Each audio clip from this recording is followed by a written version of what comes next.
이제 민수기 3분의 1 지점 넘어가는데요. 본문을 보시면 출애굽 이후에 시내산에서 1년간 머물렀던 이스라엘 백성들이 이제 정말 출발하려고 하는 것을 확인하게 되어집니다. 어떤 분들은 아직도 출발을 안 했나 하실지 몰라요. 근데 정말 아직도 안 했습니다. 이제 막 출발하는 거예요. 지금까지 출애굽기와 레위기를 지난 민수기 10장까지 왔는데 사실 그들의 본 여정은 시작되지 않고 있습니다. 출애굽하여서 시내산까지 왔어요. 그리고 나서 그곳에서 1년 가까이 머물러 있었던 거죠. 11개월 조금 넘게 머물러 있었다고 성경은 말씀하고 있습니다. 왜 이 시간이 필요했는가? 애굽의 백성으로 살던 그들 가운데 하나님의 말씀이 선포되어야 되기 때문에, 하나님의 율법과 규례가 선포되어야 되기 때문에, 하나님 백성들이 어떻게 예배하고 어떻게 살아가야 되는지를 가르쳐 주셔야만 했기 때문에 이 시간이 필요했음을 확인하게 되어집니다. 그래서 출애굽기 후반부부터 시작해서 레위기 또 민수기 앞에까지를 보시면 그런 내용들이 주를 이루고 있잖아요. 성막에 대한 부분, 예배에 대한 부분, 절기에 대한 부분, 이스라엘 백성들이 삶에서 어떻게 거룩을 지킬 것인지가 선포되고 있는 것을 확인합니다. 그 시간이 지금까지 흘러간 거예요. 그리고 이제서야 출발이 시작되고 있는 것을 보게 되어지는 거죠. 아직까지 출발하지 않은 그들을 보면서 하나님에게 있어서 중요한 것은 그들의 속도보다 방향이었다는 사실을 새삼 깨닫습니다. 빨리 출발해서 빨리 도착하는 것보다 중요한 것은 그들이 바르게 살고 바르게 가는 것이었다는 거죠. 이것을 위해서 그들을 구비시키십니다. 하나님께서 빨리 가는 것을 원하셨다면 사실 시내산에서 모세가 내려오자마자 바로 달려갔어야만 합니다. 그렇게 그 땅에 들어갔어야만 하는데 그러지 않고 그들로 머물게 하신 이유가 여기에 있는 거죠. 빨리 가는 것보다 바르게 가는 것이 중요하기 때문에, 빨리 가는 것보다 잘 사는 것이 중요하기 때문에 말입니다. 이 부분이 온전해지면 늦게 출발해도 빨리 도착할 수 있어요. 왜냐하면 하나님께서 우리 삶 가운데 바람을 주시는 분이시기 때문에 그렇습니다. 그러므로 사랑하는 여러분, 우리 삶 가운데 혹시 멈춤의 자리에 서 계신 분이 계시다면 말입니다. 왜 이렇게 더디지? 왜 이렇게 안 나가지? 왜 이렇게 안 열리지? 이 멈춤의 자리에 서 계신 분들이 계시다면 여러분, 그 자리가 시내산 아랫자락일 수 있습니다. 시내산일 수 있어요. 하나님 말씀에 귀를 기울이고 그분의 말씀으로 삶을 채우는 시간이 그 시간일 수 있습니다. 그 시간이 끝나면 하나님의 시내산 밑에서 우리를 가나안 땅으로 옮겨주실 줄 믿습니다. 이 사실을 기대하며 그 인내의 시간, 그 기다림의 시간을 잘 감당하는 저와 여러분, 우리 모두가 되시기를 축복합니다. 아멘. 자, 이제 정말로 출발하는 거예요. 그 10장 33절부터의 내용인데 상상해 보십시오. 얼마나 그 모습이 장관이었겠습니까? 민수기에서 이미 기록된 것처럼 그들의 인원이 장정만 60만 명입니다. 전체로 하면 200만 명이 넘는 수많은 사람이 함께 이동하는 거예요. 수천 명만 행진을 해도 그것이 볼만한 모습인데 말입니다. 200만 명 가까운 사람들이 함께 이동한다. 정말로 어마어마한 일이었을 것입니다. 그들이 어디로 가야 되는가? 여러분, 광야, 오늘 광야에 대해 찬양도 했는데 광야가 어떤 곳이냐? 광야는 길이 없는 곳입니다. 그게 광야예요. 광야는 길이 없는 곳입니다. 그래서 광야에서 필요한 것은 가이드입니다. 길이 없으면 가이드가 중요한 거죠. 가이드가 있어야 길 없는 땅을 걸어갈 수 있어요. 그들에게도 가이드가 필요했는데 누가 가이드가 되어주셨다라고 말씀합니까? 하나님께서, 하나님이 그들의 가이드가 되어주셨다는 거예요. 본문 33절인데 같이 한번 읽도록 하겠습니다. 그들이 여호와의 산에서 떠나 3일길을 갈 때에 여호와의 언약궤가 그 3일길에 앞서가며 그들의 쉴 곳을 찾았고. 아멘. 이스라엘 백성들을 먼저 쭉 내모시고 니들 가라, 내 따라가겠다 하신 것이 아니라 하나님의 언약궤가, 하나님의 임재, 그분의 존재가 앞서가면서 그들을 인도하였더라고 말씀하고 있어요. 하나님이 그날 그들의 가이드가 되어주신 거예요. 그런 특별히 그들의 쉴 곳을 찾았다라고 말씀하고 있습니다. 이 쉴 곳이란 단어가 히브리어 메누하라는 단어인데 잠깐 쉬는 쉼터가 아니라 영혼의 안식, 완전한 평화를 의미합니다. 이스라엘 백성들에게 허락될 영혼의 안식, 완전한 평화를 위해 하나님이 그들을 인도하셨다라고 말씀하고 있는 거죠. 그렇게 언약궤가 앞서가면서 낮에는 구름이 일어나 그림자가 그들을 덮어주고 밤에는 불기둥이 일어나 그들을 인도했다라고 성경은 말씀하고 있습니다. 34절, 35절 보세요. 얼마나 감동입니까? 언약궤가 떠날 때에는 여호와여 일어나소서라고 외치면서 하나님의 임재와 인도하심을 구하고, 언약궤가 멈추었을 때는 여호와여 돌아오소서라고 외치며 하나님의 임재를 구하고 있는 모세의 모습을 확인합니다. 정말 하나님 백성답게 그들이 그렇게 걸음걸음을 옮겼다는 거죠. 그 모습이 너무나 장관이었을 것이고 은혜와 감동이 있었을 것입니다. 그렇게 그들이 지금 행군을 시작하고 있는 거예요. 이제 정말로 하나님 백성답게 가나안까지 꿋꿋이 걸어가면 될 것 같습니다. 그런데 11장으로 넘어가면 그 행군의 첫 자리에서 우리의 기대와 전혀 다른 일이 벌어지고 있는 것을 확인합니다. 그게 본문 1절인데 1절 같이 읽겠습니다. 시작. 여호와께 들으시기에 백성이 악한 말로 원망하매 여호와께서 들으시고 진노하사 여호와의 불을 그들 중에 붙여서 진영 끝을 사르게 하시매. 아멘. 본문 보세요. 1절에 두 번이나 여호와께서 들으셨다라고 말씀하고 있습니다. 여호와께서 들으시기에, 여호와께서 들으시고 라고 말씀합니다. 예, 여러분, 우리 하나님은 들으시는 하나님이신 것을 기억하시기 바랍니다. 우리 하나님 말씀하신 하나님이시지만 동시에 그분은 모든 것을 들으시는 하나님이세요. 그분이 오늘도 우리의 말과 생각을 들으십니다. 그러므로 여러분, 낱말은 쥐가 듣고 새가 듣고 반말은 쥐가 듣는다 말이 있는데, 쥐와 새가 듣는 게 아니라 실은 하나님이 우리의 말과 우리의 삶과 우리의 생각을 들으신다는 거예요. 이 사실을 기억하며 날마다 삶의 자리에서 코람데오로 여호와 앞을 인정하며 살아가는 저와 여러분, 우리 모두가 되시기를 축복합니다. 아멘. 하나님께 들으셨다라고 말씀하는데 그럼 무엇을 들으셨는가? 본문을 보세요. 악한 말로 원망하는 것을 들으셨다라고 말씀합니다. 모든 것을 들으신 하나님인데 그 하나님이 들으시기에 어떤 소리가 들렸는가? 사흘 만에 원망의 소리가 터져 나왔다는 거예요. 여러분, 그들이 40년 걷고 원망한 것이 아니고요, 출발해서 3일 만에 원망이 터져 나왔다라고 말씀하고 있는 부분을 주목하고 싶습니다. 3일 만에 불평이 터져 나온 거예요. 이만큼 사람의 마음이 간사합니다. 이만큼 우리의 마음이 간사합니다. 사흘을 지키기 어려운 것이 우리의 마음이란 사실을 깨닫습니다. 우유도 좋은 숙성하면 5일은 버티거든요. 고온 숙성하면 더 오래도 버텨요. 우유도 그런데 마음은 사흘을 못 간답니다. 마음이 부패하기가 훨씬 쉽다는 거예요. 작심 3일이라고 했잖아요. 성경에서만 이 말씀하는 게 아니죠. 누가 봐도 동서고금을 막론하고 인생을 지켜보았더니 마음을 지키는 게 참 어렵더라 모두가 이야기하는 거예요. 마음을 지키는 것이 어려운 일입니다. 사흘도 그 결심이, 그 마음이 가지 못할 수 있대요. 그래서 여러분, 더 자주 더 열심히 하나님을 찾아야 할 줄로 믿습니다. 다른 지름길은 없는 거예요. 그분을 더 자주 더 열심히 찾을 때에 그 삶 가운데 은혜가 흘러가는 거죠. 신학의 추억을 이야기하며 오래전 은혜 받은 이야기를 떠올리면서 늘 10년 전에 20년 전에로 그 이야기를 시작하는 분들을 만날 때가 있습니다. 그 사이엔 다른 사건이 없어요. 10년 전 20년 전에 그 일이 나에게 은혜였다가 전부예요. 그런 이야기 들으면 대단하다는 생각이 듭니다. 10년 전의 사건을 가지고 내 마음이 아직 변하지 않고 있는가?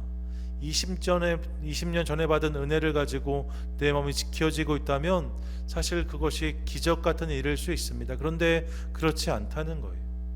그 일을 기억할 뿐이지 10년 전, 20년 전의 마음이 지금 내 마음이 아닌 거잖아요. 마음은 그렇게 지켜지지 않아요. 그렇게 오래도록 변함없이 움직이는 게 마음이 아니라는 거죠. 그러니까 하나님을 자주 찾지 않으면서 변하지 않는 마음은 없습니다. 그분을 자주 찾아야만 우리 마음을 지킬 수 있어요. 그래서 저는 수요 예배가 귀하다고 생각합니다. 수요 예배를 뭐라고 불러요? 3일 예배라고 하잖아요. 3일 예배. 왜 3일 예배예요? 주일 지나서 세 번째 날, 3일째 날 드리는 예배가 수요 예배이기 때문에 그렇습니다. 주일날 하나님께 마음을 정하고 3일 동안 그 마음을 지켰다면 이제 그 마음을 계속 이어가기 위해서 다시 한번 3일째 되는 날 저녁에 예배함으로 마음을 주님께로 정비하고 남은 3일을 살아가는 거예요. 그리고 다시 주일날 주님 앞에 나와서 감격으로 예배하는 거죠. 이것이 바람직한 예배자의 모습이 아닌가 생각해 봅니다. 잘하고 계시다는 거예요. 수요일날 이렇게 나와서 예배하시는 것 귀한 거라고 믿습니다. 바라기는 계속해서 그렇게 주님께 우리 마음을 정하고 또 나아가는 것을 통하여서 우리의 삶이 하나님 기뻐하시는 것이 되어지고 우리 한 분 한 분이 주님을 정말로 전심으로 찾는 예배자 될 수 있기를 간절히 소망합니다. 아멘. 그런 은혜가 있어야 된다는 거죠. 자, 3일 만에 원망이 터져 나온 이스라엘 백성들, 그러면 질문하게 됩니다. 왜 그들이 원망했을까요? 그들이 3일 만에 원망했는데 말입니다. 무엇 때문에 원망했을까요? 기억해 보시면 그동안 이스라엘 백성들이 원망할 때마다 성경은 항상 그 이유를 기술했습니다. 물이 없어서 원망한 적이 있었어요. 배가 고파서 원망한 적도 있었습니다. 고기도 달라고 원망도 했습니다. 이게 다 기록되어 있어요. 그들이 그날 고기가 없어서 원망했다, 이렇게 말입니다. 모세가 시내산에서 빨리 내려오지 않는다고 원망했던 순간들도 있었습니다. 수많은 원망과 불평이 이어졌는데 성경을 보시면 그들의 원망과 불평의 이유, 배경, 근거가 항상 기록되고 있어요. 원망의 제목이 있었다는 거예요. 그런데 오늘 본문을 보시면 그들이 원망했다라고 말하는데 그 원망의 내용이 등장하지 않습니다. 1절 다시 보세요. 여호와께 들으시기에 백성이 악한 말로 원망하매, 이게 전부입니다. 왜 원망했는지가 나오지 않아요. 무엇 때문에 불평했는지 기록되지 않습니다. 그냥 그들이 악한 말로 원망했다는 것이 전부입니다. 그러니까 그들이 왜 원망했는지 알 수 없어요. 대신 본문의 마지막 부분을 보면 이 원망에 대해서 이렇게 서술하고 있습니다. 여호와의 불을 그들 중에 붙여서 진영 끝을 사르게 하시매. 그들이 원망한 소리를 듣고 하나님이 그들을 징계하셨는데 그 진노의 불이, 그 징계의 불이 어디에 붙었는가? 진영 끝에 붙었다라고 말씀하고 있는 거죠. 이유는 알 수 없지만 하나님이 이 원망으로 말미암아 진영의 끝을 사르셨다라고 말씀하고 있는 거예요. 하나님의 심판이 진영의 끝자리에 임했다. 이것을 통해 우리는 이 원망이 터져 나온 자리가 진영의 끝자리였다는 사실을 확인합니다. 무엇 때문에 원망하고 불평했는지 모르겠지만 그 원망과 불평이 머물렀던 자리, 터져 나온 자리가 진영의 끝자리였다는 거예요. 예, 여러 가지 이유로 우리가 원망하고 불평할 수 있는데 그것뿐만 아니라 우리의 삶의 자리가 끝자리가 되면, 가장자리가 되면 그 자리가 원망과 불평이 싹트기 쉬운 자리란 사실을 깨닫습니다. 어렸을 때 기억해 보세요. 공부 잘하려면 어디 앉으라고 말해요? 앞에 앉으라고 이야기하잖아요. 끝자리는 반대로 말하면 공부하기 어렵다는 거예요. 왜요? 집중하기가 어려워서, 유혹이 많은 자리라서, 자꾸만 핑계거리가 생기는 자리라 그런 게 아닌가 싶습니다.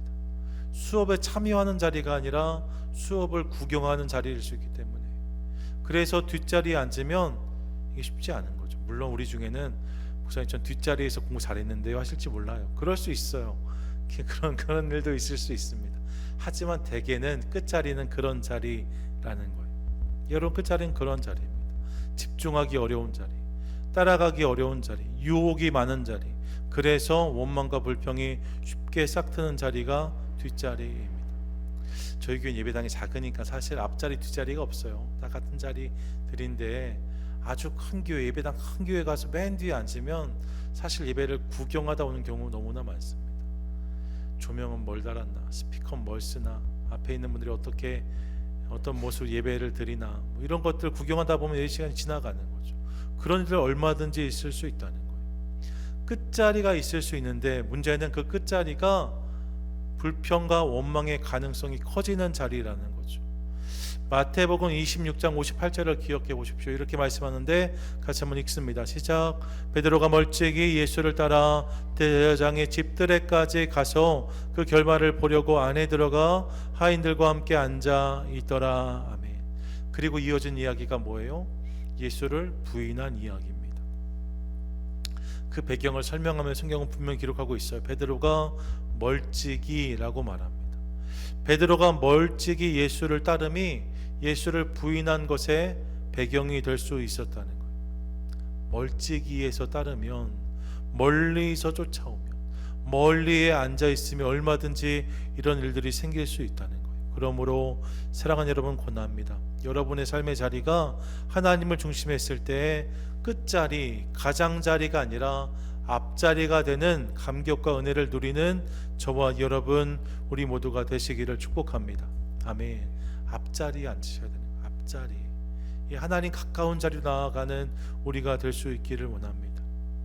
한 걸음만 더 나아가 보시지요. 그러면 이 자리는 어떤 자리일까? 우리 예배실에서도 앞자리가 있죠. 근데 여러분, 단순히 이 자리는 물리적 거리만을 말하지 않아요. 더 중요한 것이 있다는 사실을 깨닫습니다. 그것이 무엇인가? 그것이 마음의 거리예요. 마음의 거리가 하나님께 가까워지는 것이 중요하다는 거죠. 여러분, 기억해 보세요. 멀리 있던 사람이 다 연약했는가? 멀리 있다고 저들이 다 원망하고 불평했는가? 멀리 있다고 저들의 믿음이 약했는가? 그렇지 않습니다. 누가복음 보세요. 17장 보시면 12절 13절 이렇게 말씀하는데 같이 한번 2절 3절 함께 읽도록 하겠습니다. 한마을에 들어가시니 나병 환자 10명이 예수를 만나 멀리 서서 소리 높여 이르되 예수 선생님이여 우리를 불쌍히 여기소서 하거늘. 아멘. 그들이 멀리 있었는데 간절함으로 예수를 불렀다라고 말합니다. 누가복음 18장 13절이에요. 같이 읽겠습니다. 시작. 세리는 멀리 서서 감히 눈을 들어 하늘을 쳐다보지도 못하고 다만 가슴을 치며 이르되 하나님이여 불쌍히 여기소서 나는 죄인이로소이다 하였느니라. 아멘. 여러분, 그들의 자리는 분명 먼 자리였습니다. 멀리 있는 자리가 그들의 자리였어요. 하지만 그들은 이로 인해 더 간절히 예수를 부르고 하나님을 찾았다라고 말씀하고 있습니다. 그리고 그들의 삶 가운데 하나님의 은혜와 위로가 임하는 것을 확인하게 되어져요. 멀리 있었지만 더 간절히 찾고 더 간절히 부름으로 그들의 삶 가운데 부어진 은혜가 있었다 말씀하고 있는 거죠. 그런 맥락에서 사랑하는 여러분, 물리적 거리보다 중요한 것이 마음의 거리라는 사실을 깨닫습니다. 앞에 앉아도 마음이 멀리가 있을 수 있고 뒤에 앉았지만 간절한 마음이 얼마든지 있을 수 있다는 거예요. 그런 맥락에서 저와 우리 마음 가운데 우리의 마음이 하나님 가까운 곳에 머물 수 있기를 소망하고 더 간절함으로 더한 목마름으로 하나님을 찾는 저와 여러분 우리 모두가 되시기를 축복합니다. 아멘. 예, 어디에 앉는지도 물론 중요하지만 내 마음이 주님을 향해서 더 간절해져야 된다. 그것이 하나님께 가까운 마음인 거죠. 그 마음에 주님께 역사하시는 거예요. 심령이 가난한 자는 복이 있나니 라고 하셨어요. 심령의 가난함으로 하나님을 찾는 자, 저들의 삶 가운데 은혜를 부어주시는 거죠. 시편 73편 23, 28절 같이 한번 읽도록 하겠습니다. 함께 읽습니다. 하나님께 가까이 함이 내게 복이라. 내가 주 여호와를 나의 피난처로 삼아 주의 모든 행적을 전파하리이다. 아멘. 뭐라고 말합니까? 무엇이 내게 복이라고요? 하나님을 가까이 함이 내게 복이다 라고 고백하고 있습니다. 예, 주님을 찾는 마음이 내 안에 가득할 때 그것이 나의 복이 된다는 거예요. 이 은혜가 우리 삶 가운데 있게 되기를 간절히 소망합니다. 사진 준비하다가 셀폰 생각이 났어요. 셀폰 잘 안 터지면 이렇게 막대기가 확인이 되잖아요. 이렇게 막대기가 봐서 안테나가 2개, 3개 이렇게 있다가 1개 이렇게 떨어지면 신호 잘 잡는 데를 찾아가야 되잖아요. 어디가 신호가 잡히나 말입니다. 우리 마음에도 그런 막대기가 있으면 참 좋겠다. 지금 내 삶의 자리가, 내가 지금 고민하고 있는 거리들이 하나님과 내 사이를 멀게 해서 신호가 잘 잡히지 않는다면, 하나님께서 원하시는 자리로 나아가고자 하는 그런 경고등이 들어온다면 그런 모습으로 우리 삶이 이어지면 얼마나 좋을까 생각해 보았습니다. 여러분, 다른 사람들은 몰라요. 하지만 나는 압니다. 내 마음 가운데 하나님을 향한 안테나가 몇 칸이나 켜져 있는지 말입니다. 잘 점검해 보시고 그 안테나가 줄어들어 있는 분들이 계시다면 여러분 축복합니다. 또 권합니다. 신호 잘 잡히는 곳을 향해서 나아가셔서 하나님을 찾고 경외하는 우리 될 수 있기를 원하고, 이를 통해 오늘 내 삶 가운데 말씀하시는, 역사하시는 하나님을 누리는 저와 여러분 우리 모두가 되시기를 축복합니다. 아멘. 결국 이 모든 일이 어떻게 마무리되는가? 본문 2절과 3절인데 2절 3절 함께 읽겠습니다. 백성이 모세에게 부르짖음으로 모세가 여호와께 기도하니 불이 꺼졌더라. 그곳 이름을 다베라라 불렀으니 이는 여호와의 불이 그들 중에 붙은 깔닥이었더라. 아멘. 다베라라는 단어가 불태움이란 의미입니다. 결국 뭐라고 말씀하는 거예요? 원망으로 인해 끝에 불이 살라지게 되었는데 모세가 그들을 위해 기도함으로 불이 꺼지게 되었고 그곳의 이름이 다베라, 불태움, 불붙음이 되었다라고 말하고 있는 거죠.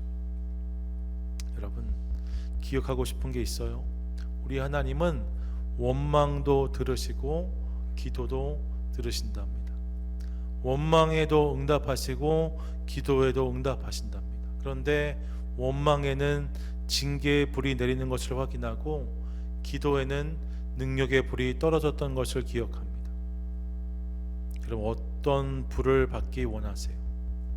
주님, 원망에도 응답하시고 기도에도 응답하신다면 우리의 고백, 우리의 마음이 항상 기도로 올려드려지는 감격이 있을 수 있기를 간절히 소망합니다. 바라기는 이렇게 하나님을 가까이 하는 우리 되기를 원하고, 원망과 불평의 거리를 기도의 제목으로 바꾸는 것을 통하여서 우리의 삶 가운데 심판의 불이 아니라 능력의 불이 임하게 되기를 원하고, 이를 통해 날마다 힘 있는 그리스도인으로 살아가는, 하나님의 역사, 살아계신 주님을 경험하고 자랑하는 그런 인생을 살아가는 저와 여러분 우리 모두가 되시기를 주님의 이름으로 간절히 축원드립니다. 아멘.